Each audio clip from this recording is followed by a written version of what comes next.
tradisional, masyarakat Korea Selatan menekankan pentingnya pendidikan sebagai jalan untuk memuaskan diri sendiri, untuk menunjukkan kemajuan sosial dan kemajuan negaranya. Dari situ, pemerintah Korea Selatan merumuskan tujuan pendidikan, yaitu membangun karakter masyarakat, kemampuan hidup mandiri, dan menuju kemakmuran bersama berlandaskan nilai-nilai kemanusiaan. Jenjang pendidikan di Korea Selatan. Jenjang pendidikan di Korea Selatan tidak jauh berbeda dengan di Indonesia. Jenjang pendidikan di Korea Selatan adalah sebagai berikut. 1. Taman kanak-kanak. 2. Sekolah dasar. 3. Sekolah menengah pertama. 4. Sekolah menengah atas. Dan yang terakhir, pendidikan tinggi. Detail waktu belajar siswa-siswi di Korea Selatan. Anak yang berumur 13 hingga 14 tahun sekolah dari jam 7 pagi hingga jam 5 sore. Anak usia 15 tahun sekolah dari jam 7 pagi hingga 7 malam. Sedangkan anak yang berusia 16 tahun hingga 18 tahun sekarang di SMA sekolah dari jam 7 pagi hingga 10 malam.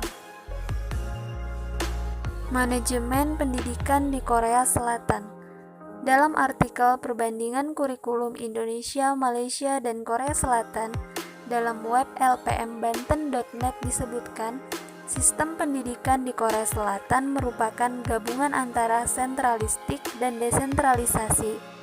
Sifat sentralistiknya terbatas pada penyusunan panduan dan pedoman pendidikan, sedangkan secara operasional, secara penuh diserahkan kepada komite atau dewan sekolah secara mandiri untuk mengkaji proses pendidikan secara keseluruhan. Menteri Pendidikan Korea Selatan mendapat kekuasaan dan wewenang penuh dalam pendidikan di Korea Selatan. Dewan Pendidikan atau Board of Education terdapat di setiap daerah dan di setiap provinsi di daerah khusus Seoul dan Busan. Oke, selanjutnya kurikulum yang ada di Korea Selatan. Pada tahun 1970-an, di Korea Selatan dilakukan reformasi pendidikan dengan mengkoordinasikan pembelajaran teknik dalam kelas dan pemanfaatan teknologi. Adapun yang dikerjakan oleh guru di Korea Selatan meliputi 4 langkah, yaitu langkah yang pertama, perencanaan pengajaran. Langkah yang kedua, diagnosis murid. Langkah yang ketiga, membimbing siswa belajar dengan berbagai program. Dan langkah yang terakhir yaitu tes dan menilai hasil belajar. Di sekolah menengah yang ada di Korea Selatan, tidak diadakannya saringan masuk sekolah karena adanya kebijakan wali kota daerah khusus atau gubernur provinsi ke sekolah menengah di daerah lainnya. Kurikulum di Korea Selatan dikeluarkan oleh KICE atau Korea Institute of Curriculum and Evaluation dengan kurikulum standar meliputi bahasa Korea, kesenian, kode etik, ilmu pengetahuan sosial, matematika, ilmu pengetahuan alam, pendidikan kesehatan dan jasmani, musik, bahasa Inggris atau asing. Selanjutnya, anggaran pendidikan yang ada di Korea Selatan. Anggaran pendidikan Korea Selatan berasal dari anggaran negara dengan persentase 18,9%. Pada tahun 1995, ada kebijakan untuk wajib belajar 9 tahun, sehingga porsi anggarannya pun lebih tinggi untuk pendidikan. Adapun sumber biaya pendidikan bersumber dari GNP untuk pendidikan, pajak pendidikan, keuangan pendidikan daerah, dunia industri khusus bagi pendidikan kejuruan. Sedangkan untuk keluarga yang berpenghasilan rendah seperti petani dan nelayan, biasanya anak yang usianya 5 tahun akan mendapatkan bantuan pendidikan dari pemerintah. Selanjutnya yaitu guru atau personalia. Di Korea Selatan terdapat 2 jenis pendidikan guru, yaitu tingkat akademik kelas 13-14 untuk guru sekolah dasar dan pendidikan guru 4 tahun untuk guru sekolah menengah. Untuk pendidikan guru negeri, biaya ditanggung oleh pemerintah, yang kemudian guru nantinya akan mendapat sertifikat dari pemerintah, yaitu sertifikat guru prasekolah, guru sekolah dasar, dan guru sekolah menengah. Sertifikat ini diberikan kepada guru dengan kategori guru magang atau guru yang telah menyelesaikan on-job training.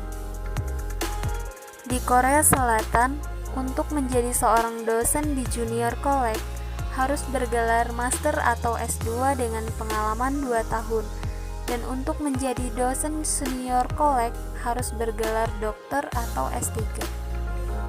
Selanjutnya, pembaruan pendidikan Korea Selatan yang terbaru. Pada pertengahan tahun 1990-an, industri-industri di Korea masih berorientasi terhadap proses manufaktur produk.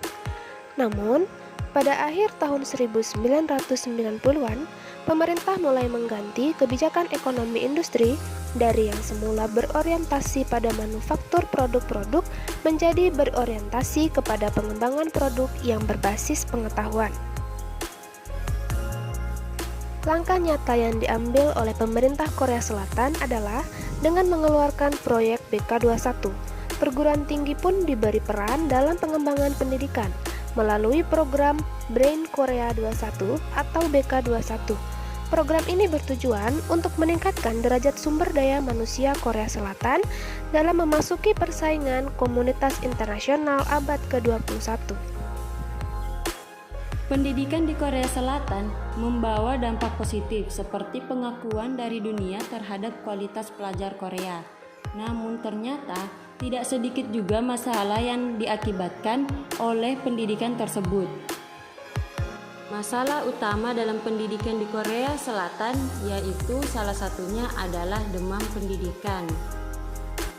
Secara umum, demam pendidikan digambarkan sebagai dasar energi yang memotivasi keterlibatan kuat orang tua dalam pendidikan anak, atau sebagai semangat atau hasrat orang tua dalam menyediakan kesempatan yang baik untuk anak dapat masuk ke universitas unggulan. Agar dapat lulus dalam ujian masuk universitas, para orang tua menyiapkan anak mereka sejak mereka masih balita. Mereka diikutsertakan ke dalam berbagai tempat les untuk mengasah kemampuan mereka, termasuk kemampuan bahasa Inggris. Setelah mereka memasuki taman kanak-kanak, porsi waktu les mereka tidak berkurang, tetapi berpindah waktu menjadi siang hari. Ketika mereka masuk sekolah, waktu les mereka berlanjut hingga malam hari. Yang paling sering dialami oleh pelajar adalah rasa cemas yang sering muncul dalam diri ketika dirinya tidak belajar. Rasa benci terhadap belajar oleh karena tekanan orang tua yang mengharuskan mereka setiap hari ke tempat les. Kemudian memarahi mereka ketika memperoleh nilai buruk dalam ujian. Perasaan inferior ketika mereka dihadapkan dengan teman mereka yang memperoleh nilai yang lebih baik dari mereka. Hal tersebut menyebabkan terjadinya suatu lingkungan pertemanan yang tidak saling mempercayai karena adanya persaingan di antara satu sama lain. Selain belajar di bawah tekanan, para pelajar juga merasa bahwa mereka selalu kekurangan waktu. Setiap hari mereka harus mengikuti les tambahan dan mengulang kembali materi-materi yang dipelajari di rumah. Hal tersebut menjadikan banyak pelajar yang akhirnya bunuh diri.